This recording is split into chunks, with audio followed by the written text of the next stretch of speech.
আজ আমাদের ন্যাড়াপোড়া, কাল আমাদের দোল, পূর্ণিমাতে চাঁদ উঠেছে, বলো হরি বল। বন্ধুরা, ছোটোবেলায় আমরা এইভাবেই ন্যাড়াপোড়া উদযাপন করতাম। তার প্রস্তুতি চলতো প্রায় ধরুন সপ্তাহখানেক আগে থেকে। বিভিন্ন জায়গা থেকে শুকনো পাতা, সুপুরির খোল, নারকেলের পাতা এই সমস্ত জোগাড় করতাম। খুব আনন্দে কাটতো দিনগুলো।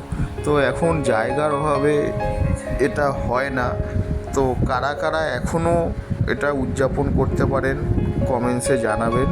আজকে এক জায়গায় দেখলাম সুন্দর ন্যাড়াপোড়া হচ্ছে অফিস থেকে ফেরার পথে। তো দাঁড়িয়ে একটু ছবি তুললাম, আপনাদের সঙ্গে শেয়ার করলাম। তো এটা দেখে সেই ছোটোবেলার কথা মনে পড়লো, সেই শৈশবে ফিরে গেলাম। খুব ভালো লাগলো। তো যাই হোক বন্ধুরা, সকলে ভালো থাকবেন। সকলকে দোলের শুভেচ্ছা। টাটা, শুভরাত্রি।